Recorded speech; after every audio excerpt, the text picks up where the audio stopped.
আকাশে নেচে নেচে ইসরায়েলের দিকে ছুটে যাচ্ছে ইরানের অবিশ্বাস্য ধ্বংসাত্মক ক্ষমতার ড্যান্সিং মিসাইল সেজ্জিল। যুক্তরাষ্ট্র এবং ইসরায়েলের বিভিন্ন স্থাপনা লক্ষ্য করে প্রথমবারের মতো ছুটে গেল ইরানের হাইপারসনিক মিসাইল সেজ্জিল-2 সহ এক ঝাঁক শক্তিশালী মিসাইলের বহর। তবে সেজ্জিল-2 এই প্রথমবারের মতো ছুড়েছে ইরান। এটি নৃত্যরত মিসাইল হিসেবেও সুপরিচিত। শব্দের চেয়ে 13 গুণ বেশি গতিতে আঘাত হানতে পারে লক্ষ্যবস্তুতে। রোববার এক ঝাঁক মিসাইল ছুড়ে ইসরায়েল সহ পুরো মধ্যপ্রাচ্যকে কাঁপিয়ে দিয়েছে পারস্য উপসাগরীয় দেশ ইরান। সিসিটিভি ফুটেজেও ধরা পড়েছে ইসরায়েল কাঁপিয়ে ইরানি মিসাইল পড়ার সেই দৃশ্য।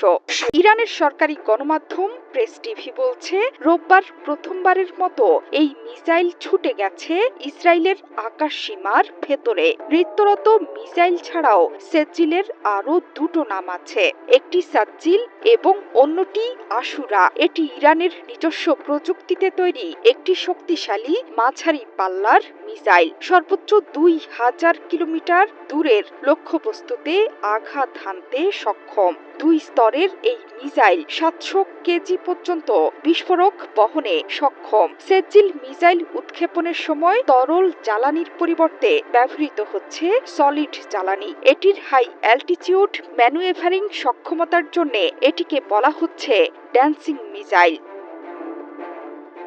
মার্কিন থিঙ্ক ট্যাঙ্ক সংস্থা center for strategic and international স্টাডিজের তথ্যমতে সেজ্জিল মিসাইলের দৈর্ঘ্য 18 মিটার, ব্যাস 1.25 মিটার। এটির ওজন 12,600 কেজি। 90-এর দশকে সেজ্জিল মিসাইল তৈরির কাজ শুরু করেছিল তেহরান। এই কাজ শেষ হয়েছিল 2008 সালে। সেই বছরই প্রথমবারের মতো মিসাইলটির পরীক্ষামূলক উৎক্ষেপণ করে আইআরজিসি। সেজ্জিলের আছে দুটো সংস্করণ। প্রথমটি স্বল্প পাল্লার মিসাইল সেজ্জিল-1, দ্বিতীয়টি মাঝারি পাল্লার সেজ্জিল-2 মিসাইল।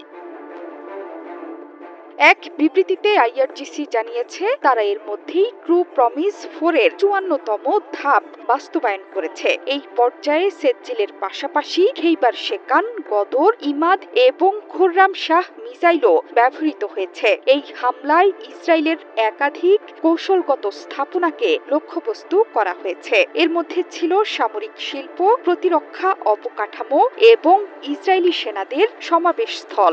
আইআরজিসি বলছে, হামলাগুলো নির্ভুলভাবে আঘাত হেনেছে নির্ধারিত লক্ষ্যবস্তুতে।